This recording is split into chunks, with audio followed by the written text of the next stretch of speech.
and welcome to SD Scale Models, my very inventively named YouTube channel.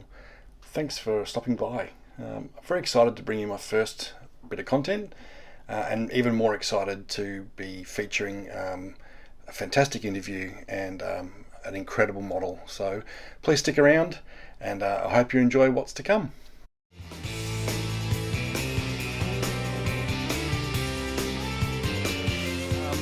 Mark, thank you for joining us. So on my first YouTube video, we've got Mark Robson from Kotare. Kotare, is that right? Oh, it's good enough. We're still practicing saying it. Probably Kotare. Before we delve into the discussion with Mark, I thought I'd do a quick unboxing of the kit itself. So this is Kotare's new Bf 109K-4. Still in test shot, so no box art, no decals, no instructions as such, just the plastic parts, and they really are terrific. So stick around, we'll get to that, but first let's hear from Mark about the design of this kit. Got you on, well, I've got you on to talk about your brand new Bf 109K-4. So just so happens to be probably my favourite German aircraft. So look, yeah, look at that, you're holding one up. Canopy open. Canopy open. So what number of build is that for you? So that was my first build of the second test shot. I built one of the first test shots. Yep. And I've done a half build of the second test shot. We can go into this in more detail. Sure. We've got the undercowl. We've just got a little bit of a fit issue, and that concept of perfect imperfection, trying to get it look like it was, pretty rump. Late 44, slamming them together, trying to make the engines work and all that sort of stuff. But at the moment, it just looks a little bit like too agricultural. So, so one of the things about getting plenty of test shots is you can, like this one here, I was just testing the fit of this undercowl. I didn't put all the cockpit in, I just put the mating part. And so you can sort of waste a set of parts experimenting. In fact, Spitfire, we had I made an error on one of the second test builds, and the wheels wouldn't go in, the undercarriage legs. Oh, right. Yep. And Richard was staying with me at the time. He was living here, and he just had it in his hands, and he was rolling it around. He was like, I just can't see what's gone wrong. It's supposed to be full. And I took a Dremel and just cut out the upper wing surface, so you could see where it all slots in and where the disruption was happening. And so it's like a little architectural dig or a crime scene or whatever. And it turned out that I had made an error, but the kit let me make the error. And that's one of the points, is the kit does not let you make an error. No. So that tiny little pin to stop the firewall, the wing spar sitting too far forward. Yep. And that's the problem. But unless you got plenty of test shots to waste, you feel like you can't rip into one. But it was a good exercise. Kick off the sprue tour. There are 4 sprues, well, 5 sprues if you include the clear parts, included in the kit. But we'll start with sprue A. This has a lot of small details, mass balances, trim wheels, tall and short tail wheel, so hinting maybe at future versions. We've got the drop tank and the drop tank mount. We've got flaps and oil cooler intakes for the underside of the wings. Also included is let's zoom in again. So you can see those tail wheel details are really nice.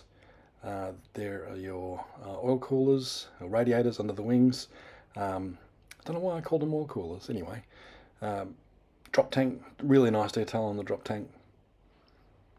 Some antennas, and look, there are our foot pedals for the pilot. The tail. Yep, so there's plenty of really good detail included in this kit. There's the spinner parts.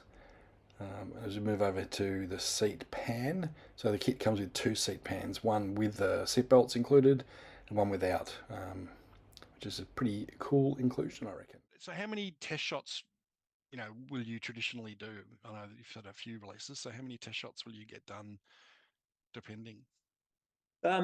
So you know that answer to one of those questions. It depends. Depends firstly on how much money you Mm.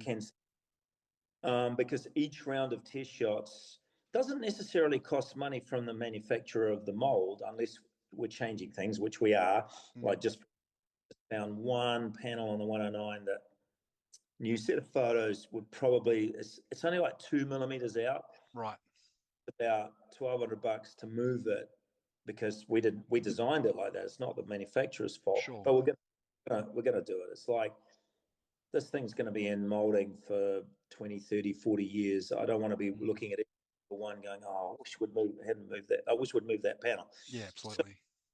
we'll be the test shot report on the second test shot will be finalised tomorrow morning.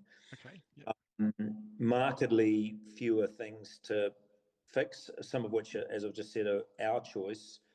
And that will probably be it. Richard's willing to work digitally with the people we trust in China. Like if something needed to be changed by 1 millimeter, Yep. they Yep. send us a photo. So I can tell you a little bit without giving away Richard's secrets about his experience at Wing Up Wings. There was one particular model, they were up to Mm. 14 test shots. 14 was that? Yeah. And Wow. either he or Peter Jackson said that's enough. It's going to market as it is. So we could have put out this first test shot of this kit, and I think it would have been well received. But people would have gone, "Oh yeah, but the undercowl doesn't fit right," and then Sure. Mm. again, dogs you for the next 50 years. So I think we'll have 3 full sets of test shots, and maybe a fourth. If there's tiny little things need doing, they'll just run off some in China and we'll approve them, Right. because everything right. They've got to ship the parts to New Zealand, which it's not terrible. It's about 4 days. Okay. Yeah. I'm in Auckland. Richard and Darren are in Wellington, Right. and so Okay. put them up. We've got to build them, write the report. So, and meanwhile, salaries are getting paid. Sure. Um, mold deposits are due. So the number of test shots depends on how good the mold maker is, how much money you can afford to spend, how much of a perfectionist you are. Yep. No, it will never be perfect. Yep. And even, the top brands in the world, their kits are sometimes not perfect. And you could do 20 test shots and still not have it quite right. So Yep. I think Richard's record was 2 test shots, and that was with the company we're using now for the Junkers. Is it the J1, the corrugated Oh yeah. skip Yep. World War craft? The purple and silver box art Yeah.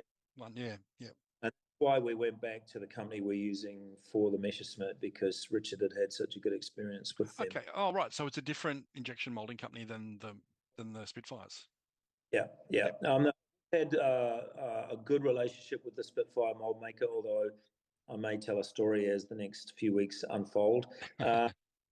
But the guys that are doing the Messerschmitt are they're A plus. So now let's take a quick look at Sprue B. Sprue B has some big details like the fuselage halves, wing spar, a lot of the cockpit parts as well. So as we zoom in and focus in on some details, so the fuselage details are really nice.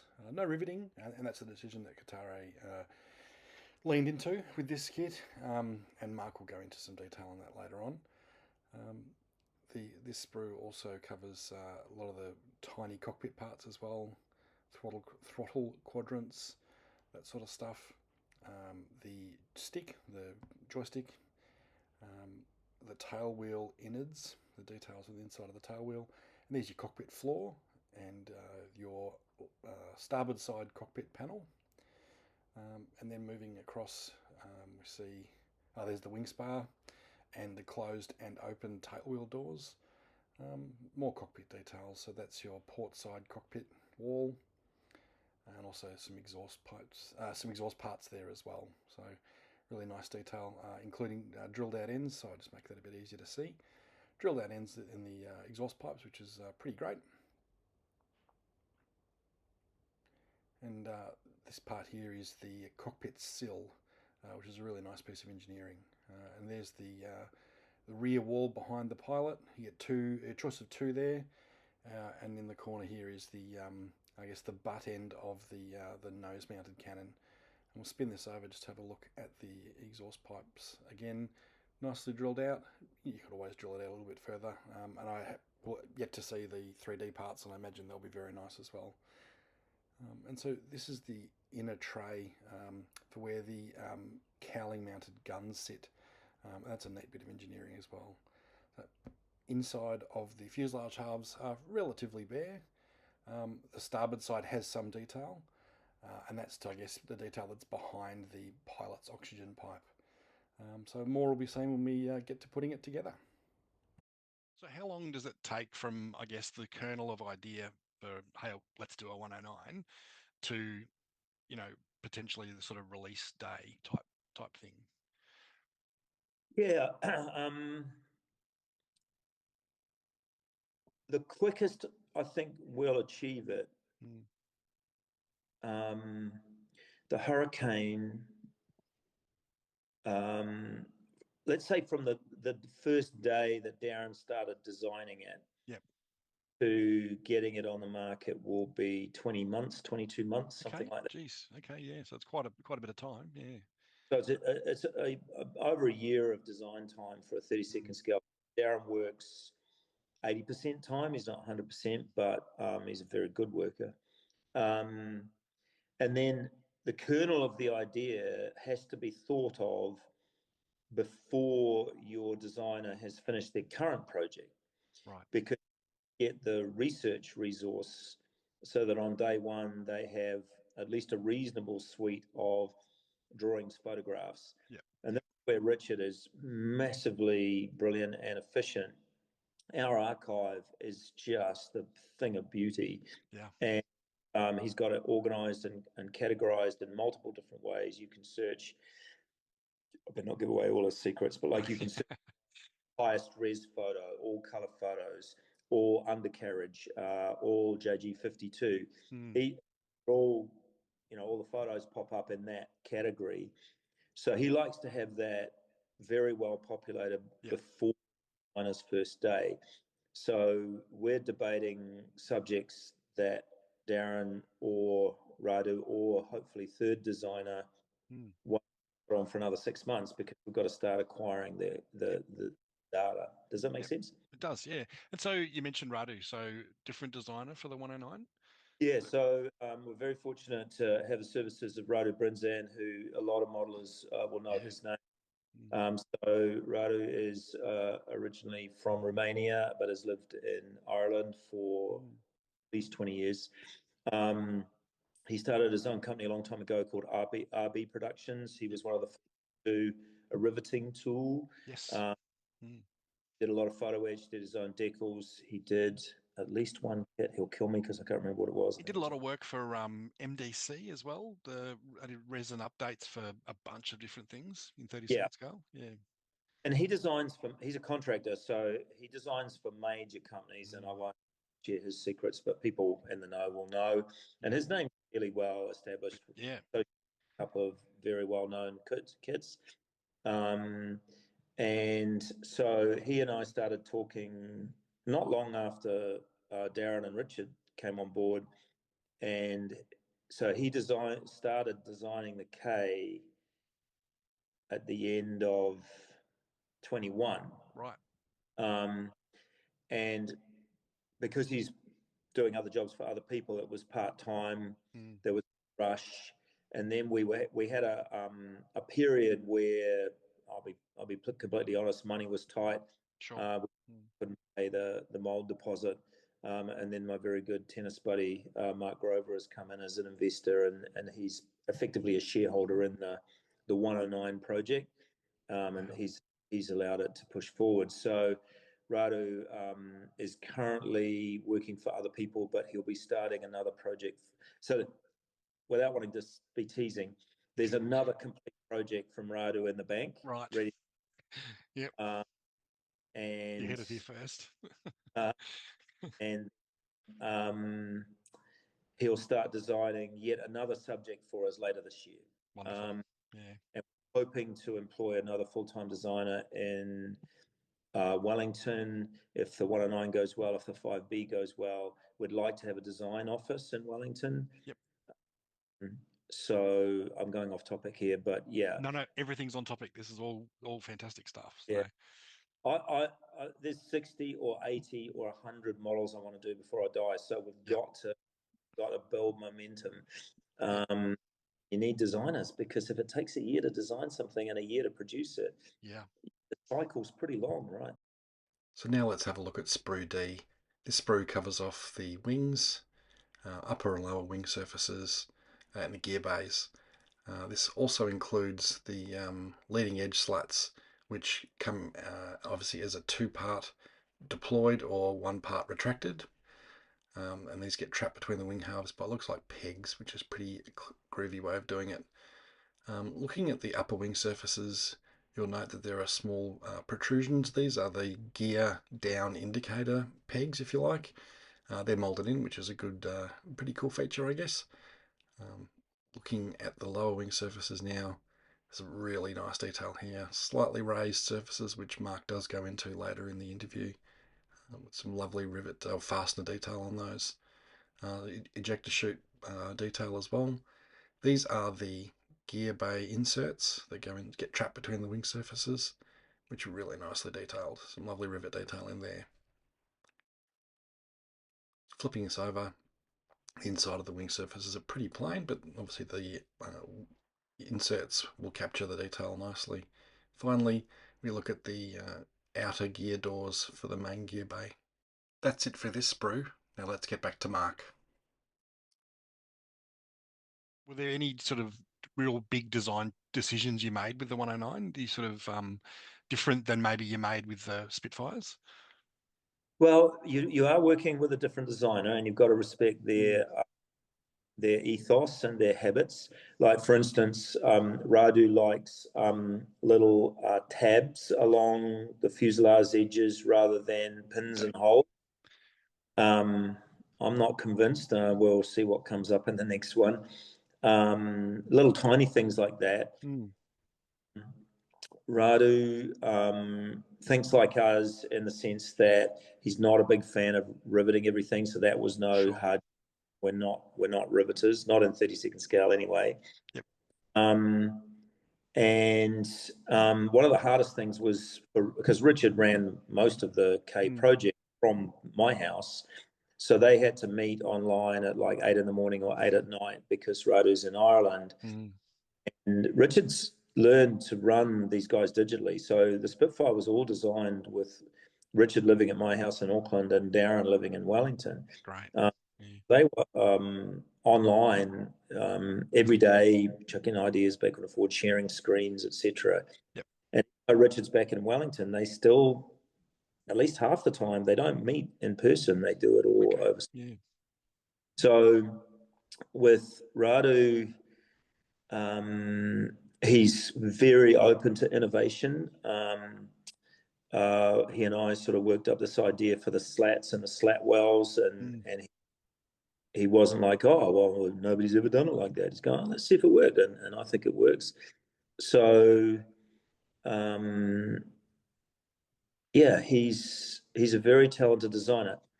Darren probably just has, how to phrase it? He's just got. It's like a chef taking a dish from a very, very good chef and then going, it just needs a touch of salt, and then all of a sudden it tastes better. Like it's hard to explain. And it's very likely that Radu would do the same for Darren's design. He'd go, why don't you just tweak this a little bit? Sure. Yeah. I quite like the idea of a primary designer and then a secondary designer who adds their pinch of salt. Yep. For saying that, but I think it works, and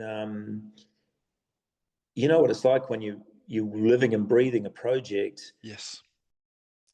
The last grey moulded sprue covers off a bunch of ancillary details, starting off with the rear horizontal stabilizer surfaces, which are moulded in upper and lower halves. These are keyed, so it looks like they do lock into the fuselage halves really well. You'll note too that there's two sets, an early and a late set, with some different rivet and fastener details on each, which is pretty great. Also, two separate tails, an early and a late tail. They're molded in halves, and an early and a late instrument panel.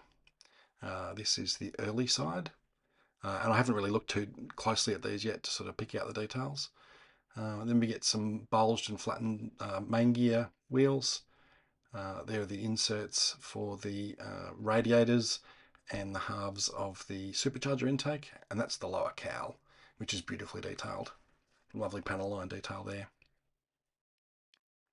And then we move across to the late side of the sprue, which has late instrument panel, late tail, and late horizontal stabilizer, upper and lower half, with slightly different panel details than the early.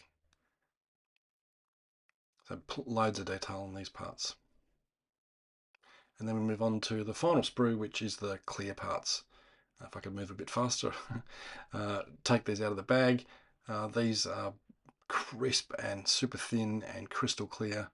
There's a number of parts on the sprue, obviously, for open and closed canopy, and the forward canopy with the little air vent detail, I think is what it is. I should know this, shouldn't I? Also, we've got Revy gun sights and armoured glass inserts and wingtip light lenses. So yeah, beautifully crisp, clear parts, and no scratches on them, which is pretty cool too. Radu's design ethos, he and Richard get on very well. He and Darren get on very well. I still haven't met Radu. I'm hoping to this year. But this latest project that's in the bank, he and I have run that together. It's sort of like my first baby. Yep.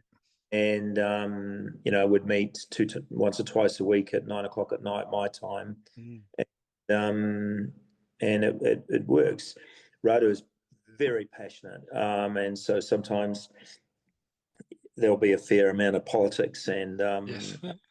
world economy going on. I'm like, Radu, how about the ailerons? Tell me about the ailerons. But I guess that's a good sign that someone's going to be passionate about about the project and wants to get the best out of it. So. Oh, he's like that, man. I can't wait to sit down and have a beer with him. Yeah. So. Is sort of price or accuracy, and that be priced to the market potentially, or accuracy the real driver behind the work that you put in to the kits? Yeah, that's a good question. So I'm going to fudge it a little bit and say it's a little bit like, a sliding scale on Yep. You can have something. What's that thing? You can have good, cheap, or quick, but you can have two of, but you can't have all three. Yes. Not quite like that. I think there's, like everything, it's compromises. So you could go ultimate accuracy by having 40 parts to do something like the cockpit and make it hard to build and expensive. You could simplify, make it cheaper, make it less accurate, make it easier to build, and have an unsatisfactory experience for the modeler. Yep. So, like a lot of design choices in all parts of life, there's a sweet spot where complicated enough, it's 98% accurate, as much as injection do, and it's hopefully affordable. We got a bit of grief about the price of the 109, the Spitfire, but I never had to make the point, but a couple of times it came close that we were one of the first companies to produce something in 30-second scale entirely created in the time of COVID and the Ukraine war. Yeah. So all the price increases that hit from 2020 on were hitting us. And then people say, well, the Tamiya Spitfire is, only 127 and it's got photos each or whatever, but and the models were created 15 years ago. That's it. But modelers will always complain about price. Doesn't matter. You know what it's like where I've owned a shop. I know what it's like. Every time there's a new announcement, it's like, what's this going to cost? Or, if it's not price, it's, hey, why aren't you doing a so and so, like a Blackburn something or other, or a, you know, was to do a bow fighter when you announced the hurricane. It's like Yeah. clown punt, do a bow fighter. It's like, come on, Oh, mate. I'd love to. So I think the answer is accurate enough and cheap enough. Yeah. Because the sweet spot of sales is still to be found. Yeah. We still haven't found a sweet spot yet, Mm. and that's complicated by the difference between direct sales and distributor sales. But I think we've got the balance. All right, so let's get to the bit we've all been waiting for. Let's throw some parts together. So if you've ever seen anything as awkward as a man trying to use sprue cutters on film, cutting parts off a kit, well, you've come to the right place. Man, your arm gets in the way, stupid hairy hands get in the way. Yeah, it's awkward, but that's alright. What else are you going to do? So using God hand nippers here just to carefully take the main fuselage parts from the sprue, ensure that I don't damage anything, ham fist it.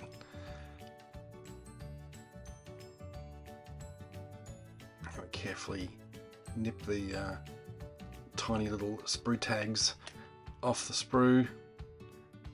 Ensure that we don't damage the surfaces at all. Again, not gluing anything permanently here, just messing about. The sprue gates attach to the mating surfaces, so they're very easy to clean up. I use a Tamiya craft knife because I like the little short blade, and we should carefully remove the sprue so as not to damage the parts, because damage it now, you just got to fill it later, so that's a pain. Lots of sprue gates, but that's fine. Don't think I've ever heard anyone complain about sprue gates before, unless they're too big, but they're not too big on this. You're all this way, 27 minutes into this film to watch me remove sprue gates from the parts.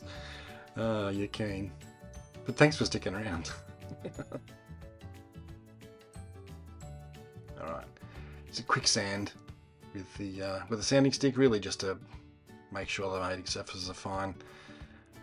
When the time comes to actually glue these together, I'll obviously make sure that everything's cleaned up, but it is all pretty neat and ready to go. I'm just going to use some tape to ensure that the surfaces are going to stick together. Come on, mate, make with the tape. There we go. Like and subscribe. Hit the bell icon. That way you'll be notified when I release part 2 to this video. And there will be a part 2. Now look at that piano hinge detail on the upper cowling. That's beautiful. Alright, and without glue you can see how well the fuselage halves do just slot together. Mating surfaces are bloody fantastic. Alright, 3 pieces of tape and the fuselages together. With the K, what was the you sort of talked a little bit about some finds or some information you've uncovered in the process. Can you share what was the most controversial, or what was the thing that I guess jumped out as the biggest find that you came across? Yeah, that was unless you want to save it for when people actually open the box and see it. It's out there already. So you and I chatted a little bit about it, and it was all over the internet. So I took the first test shots to our local IPMS show, and a very friendly chap at the club said, "Can I take some photos?" And I knew what was going to happen. Straight to the internet. Straight to the internet. It was poor lighting, a quick phone camera, and so the panels on the underside of the wing that we continue to have molded proud. Yes. Oh yes, yep. You catch that in the light, yeah. So Richard has got a genius eye. I've said before he could have been a photo interpreter in the Second World War. He can see more out of a photo. He could have been a radiologist, a human, right. Yeah. just looking at images and seeing things that other people don't see. And so the more K photos you look at, and most of them, to see the underside, they're wrecked ones, right? So they're post-war.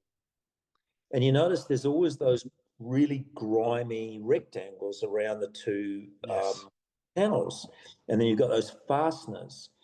And he was convinced that he could see a lip, that those panels were standing proud. Right. And so he got Radu to design them, and Radu didn't agree, but Radu did what Richard wanted him to do. Yep. And photos that were taken at our local club, the shadows just made them look really terrible. But also, they'd molded them. The mold company, it was their worst mistake. They'd molded them about 4 times more proud than they were designed. Okay. Yep. And so a little bit of a kerfuffle, and I remember a few weeks ago, and then a very, very kind gentleman at the War Museum in Canberra, the Memorial Museum in Canberra, the G there, which while it is a cobbled together airframe, it is very light, though. untouched, untouched, and it's in bits at the moment.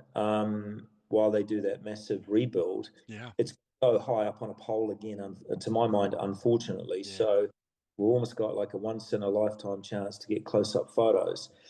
So he's got in with a digital camera, not a phone, and a micrometer and a steel rule. We've got photos. Funnily enough, you know how the wings are different on that aircraft? You sent me some photos. One has got the panel standing proud, and the other one is flush. They're clearly from 2 different aircraft. They've got different camouflage patterns everywhere. They're obviously a late war cobbled together thing. So Richard's theory, and we'll be publishing these photos in the instructions and supporting online and stuff, because a lot of people telling me we're dead wrong. Is later G's and the K's, those panels underneath were where all the modifications were supposed to go, the gun pods, the rocket pods. Yes. So when you look at the real aircraft, there's no ribs under there. Okay. Like there are under the rest of the wing. So theoretically, they needed a thicker skin of aluminium to withstand the heavier payloads. Yeah, they rib the 4.5 ribs. So they just made it a thicker aluminium, and the lip is. And I mean, we're fudging because in real life, I think it's 4 mil, 5 mil proud. We'll put the photos up. Yeah. A fraction of a millimeter in 32nd scale. Sure. My argument is you should be able to feel it with but hardly see it. And so the second test shots, the company have done a lovely job. They've downgraded, whether you prime or not, whatever you do under the wing of this thing, that edge is going to be only just visible. But as soon as you run a wash down it, it'll stand out like the real airplanes stand out. And the more photos you look at, the more, even real ones, in service, not post-war, you see the grime accumulated, not just around those big fasteners, because the fasteners were bigger than anywhere else on the wing as well. But around those 2 panels. Brilliant. And anyway, we've put our hat in the ring, Richard. If it works well, it's my idea. If it works badly, it's Richard's idea. No, look, you convinced me. I'm thinking all those photos of the real thing, and unfortunately, none of them were high res enough because of the location of where it was when I took them. It was buzzing over G for George, the Lancaster, when I took most of the photos. So, up on that giant pole at the War Memorial. So. Continuing on with some test fitting. Here I'm just removing the wing parts from the sprue. Yes, you're watching a grown man cut plastic parts off a plastic sprue. But that's okay. That's what you tuned in for, right? So look, the lower wing is obviously one part, and the upper wings are starboard and port sections. So probably really should have fast forwarded this bit. Hey, do you need to watch this at normal speed? Oh, you've come this far, you might as well watch it at normal speed. God, mate, I've never seen a person cut sprue so awkwardly. What's your hand doing there? Seriously, man. Come on, you gotta be faster than this. Maybe I'll speed it up. Alright, now we get to the fun bit. removing those tiny little sprue gates. That's all right. Remember, it's just being done now for test purposes, just to throw it together to see how it looks. In the next video, I'll actually apply glue in anger, so to speak. But this time we're just going to be taping parts together just to see how they look. I promise not to fly it around the room making aircraft noises. The upper and lower wing surfaces meet beautifully. A bit of tape to hold them together, and yeah, brilliant. Really looking forward to actually gluing these parts together and seeing what the main gear bays look like with all the parts installed. But that'll have to wait. Lucky I pre-cut that tape, hey? Otherwise we really would be here forever. Alright, so there you go. Obviously the dihedral's all over the place. I haven't put the wing spar in yet, but you get a fair idea of how it looks. Now you'll note that there's a couple of little tabs and slots. Tabs in the fuselage halves and slots in the wing. This basically means that the wing and fuselage joint is nigh on perfect. It's pretty spectacular. Should I make an aircraft noise and fly it around the room? No, don't do that. Alright, and now I'm reaching for the, yes, the cowling. So this is the part that basically caused Mark and the team to go to test shot number 3, just to make sure that this lower cowling part fitted a tiny bit better. But we'll see, I guess, how well it fits by just plonking it on now. Should have applied more tape. Some beautiful fastener detail there as well. Just looks great. Yeah, without glue, that fit is pretty perfect. I would imagine a tiny amount of fettling, and when we apply glue, that will be an absolute perfect fit. So there you go. So let's zoom in. You can see the fastener detail there. Obviously that recess is for the exhaust pipes. But yeah, I'm super impressed with the way this just dry fits together. Even the okay, that rear, where the rear of the wing section mates the fuselage, there you go. There's no glue on that, but that just press fits together. So a little bit of Mr. Surfacer in there potentially, and that's gone. So really impressed with how well this dry fits together. I guess, question: are we going to see more 109s potentially down the line, or is that a?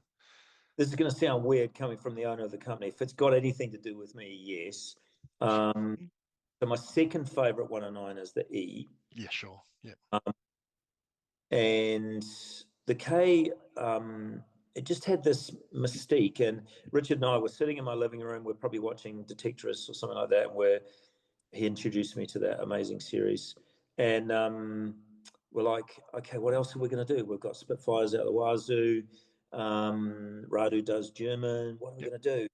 And I said, well, I've always loved the K4. Just that, I think they got the nose right. It looks predatory. It looks foreign, sleek. Yeah. foreign, sleek. And there's mystery around it. Nobody knows what. Very few of the color schemes are really, truly documented, and as we'll find. Yep. And so I was like, let's do a K. And at that point, both of the competing kits were 15 to 20 years old, and Sure. Yep. so it was good. Well, it was my idea. It rests on my shoulders if it fails. But the E, it's the Battle of Britain E, so That's it goes right. with Spitfires and Hurricanes, right? Into the desert as well. That classic shot of that desert one in the, Oh, the sand gelb with the, the dark green spots over the desert. Just amazing. Yeah. Camouflage. So, and then the color scheme variation. So, I'm trying to create a legacy for my kids here with this company. I want to wrap up this marathon film with a quick view of the draft set of the kit instructions. Mark has sent these through to aid in my build, which I'll be highlighting in the next video.